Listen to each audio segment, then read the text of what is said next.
Derrota do agro.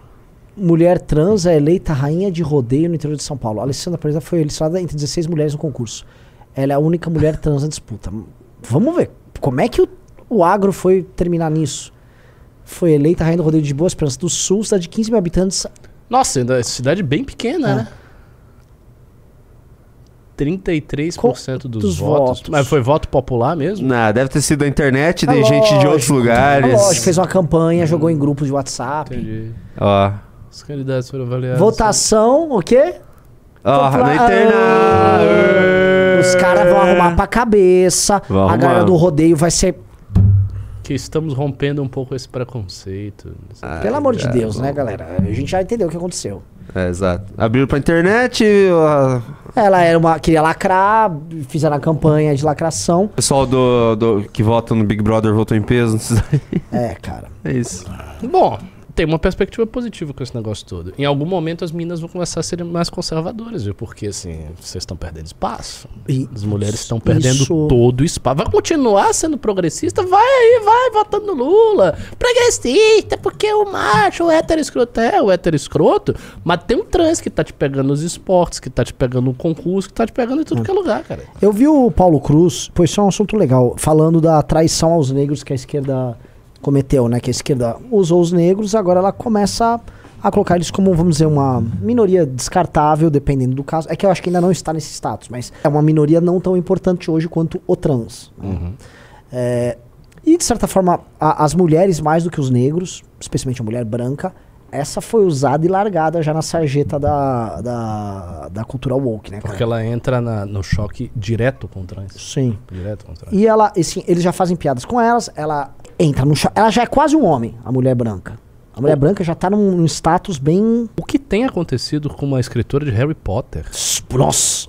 Não, e é uma coisa curiosa. A J.K. Rowling se tornou uma espécie de grande ativista da pauta. Ela é imensa nesse negócio de discussão trans. E ela é cancelada sucessivamente. Toda semana a mulher é cancelada. E ela é de esquerda. Então, ela é de esquerda, ela é feminista, ela não é preconceituosa contra os trans, ela simplesmente colocou alguns pontos. E ela sofreu uma onda avassaladora de cancelamento, Mas ela tira a onda, né? Cara, a ponto das pessoas ficarem tentando buscar no Harry Potter indícios de transfobias. Isso é uma coisa completamente doentia, cara. Mas é que ela sempre tirou muita onda. O pessoal vai, vamos queimar os livros. Daí ela postava o cheque. Recebi o cheque aqui dos meus royalties. Assim, pode queimar, vai ter mais livro. Ela é bilionária. Ela é riquíssima. Ela tirou muita onda com essa galera. Riquíssima e, assim, uma escritora estabelecida. Meio complicado. É que, assim, alguém da esquerda sofreu cancelamento e não baixar a cabeça foi o único, eu acho. Eu não sei outra pessoa que nem ela. O que eu tava citando nesse exemplo, a gente até fez um podcast. Bill Maher, aquele Russell Brand. São vários. Tá chegando. São vários. Então, assim, muita gente tá sofrendo cancelamento e começa a denunciar isso. Em geral, homens brancos, tá? O homem branco, que era progressista até 10 anos atrás, era mó legal. Vou xingar o George Bush, ele é burro. De repente ele tá sendo... Ele não tem mais direito a ter opinião. Ué, onde eu fico aqui, né? Fica quieto, você é homem, você é hétero, você é branco. Tá tendo agora, a gente tá fazendo relatório sobre o Robert Kennedy Jr., que é assim, o cara tá pegando um monte de tese de direita, até teses malucas, tá trazendo pra si e tá atacando o Biden. Então tá rolando, assim, a dinâmica tá se alterando muito rápido, assim, muito rápido. Realmente, assim, a gente vai ver homens brancos e mulheres brancas começando a se rebelar no primeiro mundo contra parte da cultura woke. Até o momento que eles começam a questionar, então por que eu fui de esquerda durante todo esse tempo, sabe? Eles vão ter que fazer alguma crítica à esquerda como um todo e não só a cultura woke. Isso aconteceu muito na época da ascensão da União Soviética. Muitos trotskistas norte-americanos. Viraram neocon, né? Viraram neocon. Na verdade, eles são os neocon, né? Vários trotskistas. Não, aqui no Brasil é mais fácil cortar. Eu vou fazer uma pergunta pra vocês. Mas você acha que isso é possível reverter em alguma medida ou refrear essa tendência que a gente tá vendo? Eu vi até o cara da BlackRock falando em tirar um pouco o pé, e houve a notícia oficial que o filho do George Soros assumiu a Open Society e vai cortar 40% da equipe. Nossa. Entendeu? Ele tá falando, eu sou bem pior que meu pai, ele falou, vai estar cortando, tá enxugando gastos na operação. Eu não sei até que ponto isso é, porque eu acho que é muita grana que essa galera tem à disposição, e eu acho que é uma guerra que, a meu ver, vem valendo a pena pra eles. Eu acho que os estúdios podem ficar apresentando balanços ruins. É ruim que você perde grana na bolsa quando você vai apresentando resultados ruins. Você tem menos grana pra reinvestir. Mas pra quê? A imposição da cultura deles. Pra quê? Ricardo, essa é a dúvida final que a gente chega. Não é cultura deles. Os caras são capitalistas, eles são brancos. Aí, Mas, cara, mas então eles por que eles entraram desde o começo? Não, né? eu sei, mas essa é uma pergunta, assim, nunca nenhuma resposta que eu ouvi não foi me suficiente. satisfez. Também não. O Olavo veio com a tese metacapitalistas, Isso. outros autores vêm com outras teses, questões do capitalismo tardio, mas nada disso me convence plenamente. Por que que esses caras que são ricos, empresários, que teriam todos os motivos para serem mais conservadores, pró-capitalistas, etc., investem numa cultura que é revolucionária, que é agressiva com pessoas como eles e tudo. O que eles estão ganhando efetivamente? Os caras pedem grana e... Eu nunca consigo entender. Eu já perguntei pra Estranho alguns. isso. Eu já perguntei pra um ricaço que investe na área de ecologia. Só que ele compra meio que o resto do pacote. E uma vez eu tava numa reunião, tava eu, Pedro e o Kim. E eu perguntei, mas por que você, né? Ele falou que não, porque, olha, isso aqui é uma... Todo mundo acredita nisso aqui é importante, não sei o quê, tem muitos estudos. Tem uma coisa, assim, que a gente tem que ter... O outro é o Lehman. Eu palestrei, outro dia eu achei meu crachá, eu palestrei na Fundação Lehman em 2019. Talvez eles não entendam. Ele não entende. Esse é o ponto. Muitos desses caras não entendem. Então, assim, o Lehman, ele vai e falou, pô, eu preciso ter uma fundação. É muito bom pra esses caras ter fundação, especialmente nos Estados Unidos, que com a fundação, você bota a grana nela e você não paga imposto na fundação. Então, você né, você não tem pra pagar imposto de herança lá. Tem várias vantagens de dedução de impostos e abatimento de impostos em ter fundações particulares e tal. Quando você monta a fundação, alguém tem que tocar a operação. Então você, em geral, contrata grandes nomes da universidade grandes intelectuais para ficarem implementando teses assim assado. Ao ponto e esse é o lance, porque você pega a Fundação Ford, Fundação Rockefeller, várias dessas fundações, em grande medida, nem sequer elas são mais administradas pelas famílias. Elas são fundações tocadas pela burocracia delas. Essa burocracia é igual a burocracia de uma universidade pública. Ela vive, ela vai contratar pessoas similares, ela tem os meios de propagação do pensamento delas. E elas têm um acesso a um orçamento gigantesco e não tem mais dono. O Orlando falou isso naquele podcast que a gente fez da Valete, que tem um aspecto assim, hoje muitas das empresas não tem mais um dono. Então a gente vê o Elon Musk, ele tem uma opinião política, ele tem as empresas dele e ele opina. O presidente de grandes empresas, por exemplo, a Apple, quem hoje é o dono da Apple? Não tem um dono da Apple. Nem o Steve Jobs foi. O James Burnham chamava isso de revolução gerencial, Managerial Revolution. Ele dizia que isso tinha acontecido já há muitas décadas atrás. Aliás, me falaram muito para ler esse cara. Ele tem esse é livro e o Machiavellians, né? Isso, eu comprei o Machiavellians. Tem os dois. É bom esse Machiavellians? Assim, não é coisa do outro mundo, ele não é um teóricozão, mas assim, ele é um bom pensador conservador, especialmente o outro. A da Revolução Gerencial, porque essa é uma tese original. Sim, o Maquiavellians não é tão original, porque ele vai comentando assim, Dante, Maquiavel, Mosca, ele comenta vários pensadores, que são, na verdade, pensadores elitistas, né? Mas o outro é bem original, o outro é bem interessante. E esse Burnham era de esquerda, né? Foi um dos caras. Foi um dos caras que era de esquerda e se converteu. Nessa leva imensa de trotskistas e esquerdistas que mudaram de cabeça ali com a ascensão da União Soviética. Agora, voltando... Eu acho que tem muito disso. Os caras não sabem o que estão fazendo. Eles recebem um discurso pronto, que tem uma respeitabilidade. Porque o cara bota lá os caras que têm respeitabilidade, aquilo ali parece um consenso da elite que ele convive, e daí ele vai meio que aceitando, e é isso. Sim. Acho que tem esse fator é muito forte. Eu acho que em grande medida é isso. Que é a tese lá também do próprio Curtis Yarvin, o negócio da catedral. O empresário meio que vai no embalo, porque ele não tem muito a oferecer. O empresário é um empresário. Ele, a maior parte da vida dele, ele fica gerenciando o empreendimento dele, ele fica muito rico e depois ele quer ter reconhecimento, quer ser visto como um benemérito. Exatamente. Porque esse comportamento, para não voltar muito no tempo, não vamos falar dos Médici e tal, vamos falar nos Estados Unidos.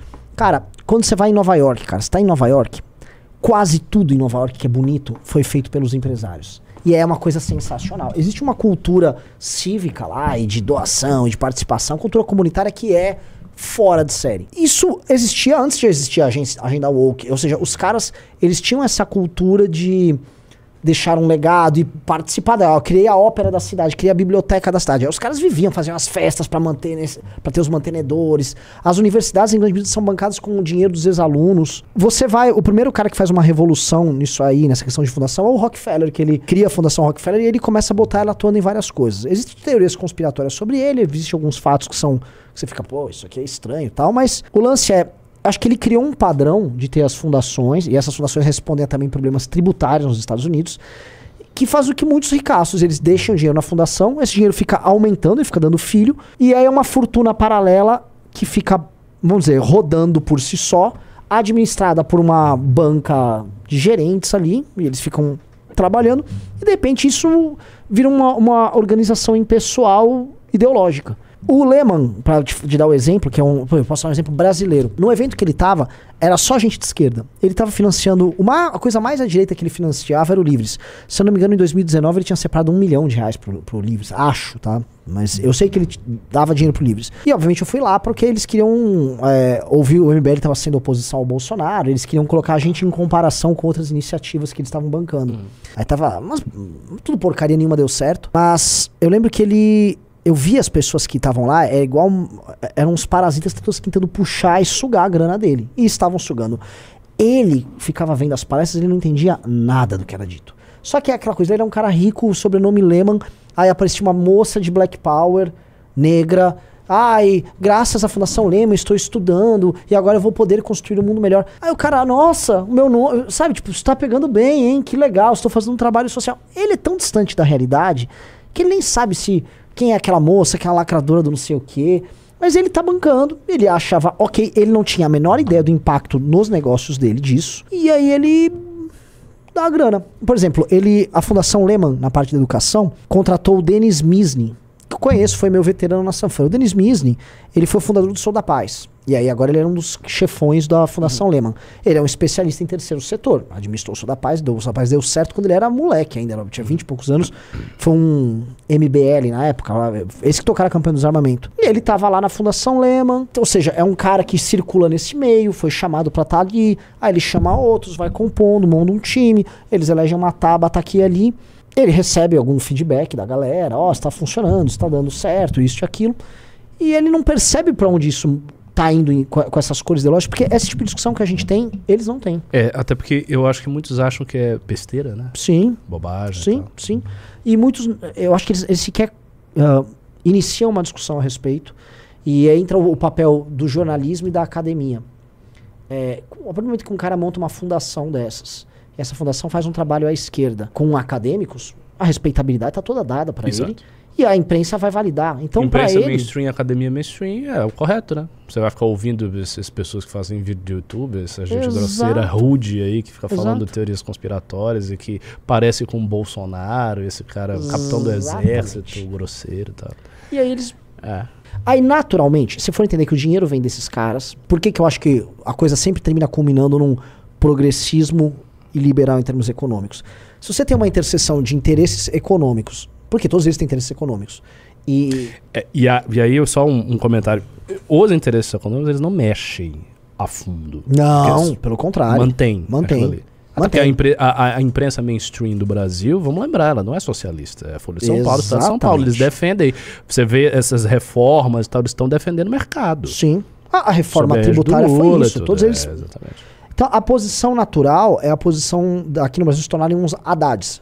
Liberais com consciência social e agenda woke. Então você consegue, é como se fosse dentro do capitalismo uma conjunção possível de uma cultura vindo da universidade com o interesse do capital, você junta e se dá. Só que assim, se a gente for buscar uma intencionalidade de um George Soros, que aí é um agente ativo de verdade nisso, é um player, esse eu já não entendo. Eu consigo entender os ignorantes, não consigo entender os que não são ignorantes. A BlackRock, ou por que criaram a agenda SG e age de forma tão agressiva. Eu não sei se tudo é isso. Eu acho que o Jorge Soros é um liberal progressista propriamente dito, né? Ele foi aluno do Karl Popper e tal, foi um dos apoiadores das revoluções que culminaram na queda dos países socialistas. Agora, isso é muito estranho, porque as pessoas o Jorge Soros é um comunista. Não, de maneira nenhuma. O Jorge Soros apoiou tudo que aconteceu no leste europeu, Sim. cara. A derrubada dos regimes comunistas foi apoiada por George Soros. E as pessoas não sabem disso. Ele foi aluno de Karl Popper, que era um liberal. Então eu acho que ele é um liberal progressista e foi nessa linha e entende essas pautas como ampliação da liberdade. Ele pessoalmente deve entender isso. O Jorge Soros tem livros, né? Que ele não deve ter escrito, mas ele deve ter feito uma revisão do livro para ver quais eram as ideias colocadas no nome dele. Provavelmente ele vai nessa linha. Sim. E tem realmente o que você falou. Eu acho que tem muito a questão da respeitabilidade. do emblema do ser respeitável, que é uma dificuldade nossa, uma dificuldade do MBL. O MBL tem dificuldade de ser respeitado porque são pessoas muito frescas, cheias de fricote, a gente é grosseirão, sabe? Não é um negócio assim... como é que eu vou dizer? Você olha, você tá com a sua roupa, você fala do seu jeito, a gente fala do seu... É uma coisa que, pra essa galera de dinheiro, eu acho que não passa sabe, uma respeitabilidade. Aí vem uma figura como Tabata, toda... Sabe? Passa mais. É que nem o próprio Partido Novo. O Partido Novo consegue uma interlocução com os ricos com mais facilidade do que o MBL. Mas você vê que é uma coisa... Tem imagem. O do Novo é uma coisa... É como se eles fossem uma linguagem pré-isso que aconteceu. Porque como no Brasil as coisas são retardatárias, é como se eles estivessem falando, sei lá, eu vou falar com o presidente de um banco, que é obviamente direita porque ele é um banqueiro. Né? Só que não, né? Agora, tipo, tá... Né? Agora, você vê, por exemplo, o Amoedo. O Amoedo tá indo pra uma linha que, pra mim, hoje ele é um liberal progressista já. Né? Ele tá... Eu não acompanho mais. Assim, a gente tem que ir tirando ali, assim, elementos, porque ele faz um tweet esparso aqui, outro ali, mas eu acho que em oposição ao que o próprio partido virou, ele vai se transformando, pra mim, hoje num liberal progressista. E outros estão indo nessa linha também. Porque eu acho que, enfim, ainda não é popular para eleger um presidente, mas eu acho que a conjunção dos fatores, eu acho que não tem como não levar à criação de um bloco dessa turma. Agora tudo isso, assim, a gente olha... isso pode ser acomodado no capitalismo, pode ser acomodado... Que é uma impressão que eu tenho, que um dia eu vou trabalhar melhor em texto, em pensamento. Eu acho que essa ideia de acomodação infinita dessas coisas todas dentro do capitalismo, não é bem assim. Essa acomodação ela vai corroendo a base do sistema. Porque assim, são muitas contradições que você vai enfiando no capitalismo. Veja, o capitalismo clássico, ele se define por quais valores? Muito trabalho, muita poupança, investimento, valores de empreendedorismo, individualismo, respeito às leis, universalidade da razão e por aí vai. Isso é um pacote clássico do liberalismo do século XIX. Quando você vai enfiando contradições com tudo isso e uma crítica corrosiva a essas coisas, você vai acomodando isso no capitalismo. Mas até que ponto? Isso é uma baita infinito pergunta. O quanto você pode acomodar isso aí? Porque todas essas teorias, elas não têm origem liberal. Elas não são liberais. Teoria queer não é liberal. As teorias feministas não são liberais. Tudo isso é antiliberal. É crítica ao capitalismo. As figuras são críticas ao capitalismo. Elas são críticas. Né? Elas fazem a crítica ao capitalismo. E daí o capital ele vai acomodando isso. Mas ele acomoda como se ele estivesse acomodando um vírus ali, que vai corroendo. Até que ponto essa estrutura vai se manter? Um exemplo objetivo dos Estados Unidos agora. A política de cotas nas universidades americanas, ela está destruindo um instrumento que os Estados Unidos tinha, que usou muito, especialmente dos últimos 30 anos, a ponto de os caras estarem falando que boa parte do material produzido pela essa nova geração que está indo aí vai ser uma tranqueira. O que é? Os Estados Unidos absorviam grandes estudantes vindos do terceiro mundo e colocavam nas universidades deles. Esses estudantes estão numa posição de desvantagem por conta da política de cotas que foi estabelecida lá. Agora a Suprema Corte derrubou ele, ela rearranjou isso aí. Foi uma outra grande derrota da galera de esquerda depois do aborto. Mas isso ficou tão entranhado nos Estados Unidos, porque eles falam lá que a política de cotas nos Estados Unidos foi um sucesso. Ninguém conseguiu falar. Só falou assim, algumas pessoas tiveram acesso, mas ninguém determinou se essas pessoas tiveram acesso, se a produção acadêmica dela foi boa, e também se, vamos dizer, o resultado em termos de inserção dessas pessoas em mercado de trabalho, em posições de poder, ela foi suficientemente boa.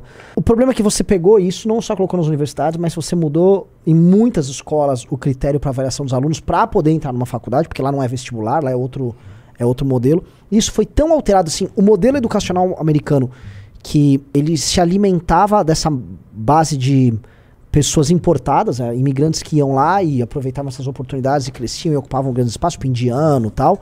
Isso foi bem contaminado, isso foi bem atrapalhado e isso atrapalha o desenvolvimento deles a ponto de você estar tendo assim grandes brigas enormes de gente que era progressista também, falando, cara, os critérios estão ficando muito malucos. Por exemplo, para um asiático entrar em Harvard antes dessa decisão do STF, estava ficando quase impossível. Os critérios eram tão absurdos, porque tinha muitos asiáticos, os asiáticos são considerados uma não minoria, porque você começa a fazer assim, a chance de um asiático entrar muito baixa, e a chance de um negro entrar muito alta. E o cara começar, um negro tava tirando uma nota muito mais baixa que o asiático precisava, tipo assim, regaçar na prova para poder passar. E os caras, pô, os critérios meritocráticos estão sendo abandonados. E uma das coisas que aquele Vivek Ramaswamy fala, que é tema de campanha de metade dos candidatos republicanos, é a ideia de que a meritocracia nos Estados Unidos ela está sendo completamente destruída pela cultura woke. E isso é uma coisa, se for falar assim, que você levantou, ataque tem implicações direto... geopolíticas, isso enfraquece o país diante de outros países que estão ascendendo. Sim. China, Índia, tá? As Forças Armadas norte-americanas. Uma coisa que é mais bizarra, que são, assim, inúmeros oficiais norte-americanos que nunca botaram o pé numa guerra. Você tem, assim, sei lá, grande parte do exército americano viveu guerra. E só que você tem um monte desses oficiais que não viveram guerra nenhuma, que entraram em programas de inclusão. Aí, sei lá, tá um coronel, um capitão, sei lá, que é um homem que virou uma mulher. Tem vários nos Estados Unidos. Aí os caras lá batendo continência pra uma bandeira trans. Que isso, cara? E isso, a instituição como um todo é afetada. Os soldados, todo mundo que foi pra guerra, tem uma briga interna gigantesca. O cara que é militar fala, pô, eu fui pra guerra, me matei, voltei pra cá. E aí tá esse cara que não participou de porra nenhuma, baita destaque na imprensa, com um negócio trans que eu não acredito. Então, assim, as Forças Armadas Americanas já tiveram infiltração, coisa que não teve nesse nível aqui. Então, eu acho que sim, assim, os Estados Unidos, eles estão... Essa história já vem correndo e eu não sei até que ponto essas contradições já vão começar a afetar eles, em termos, vamos dizer, como potência. Né? Mas tem. E afetar o próprio capitalismo. Sim. A estrutura mesmo do capitalismo. Outras coisas, assim, rule of law. Nos Estados Unidos, o funcionamento da polícia está sendo muito questionado. Muito, muito questionado. Como é que vai funcionar isso se eles continuarem com essa loucura? Porque se não tiver segurança, se não puder ter um negócio... Por exemplo, a região de São Francisco, nos Estados Unidos, Nova York, isso também acontece, em escala bem menor, mas acontece. Vários lugares, o crime está meio que largado. Você tem tudo a polícia não pode agir se fulano é de uma determinada etnia, assim assado. Então eu acho que eles estão num... Não sei se eu acho que nada lá para os Estados Unidos é irrecuperável, mas eles começam a gerar os próprios problemas. Inscreva-se. Se não bater essa meta de inscritos, eu vou ter que renunciar ao mandato, que eu assinei um contrato aqui, então eu preciso que vocês se inscrevam e a gente bata a meta de inscritos, tá bom? Mas tudo bem também, se vocês quiserem que eu renuncie, depois dá uma olhada lá quem é meu suplente. Um abraço.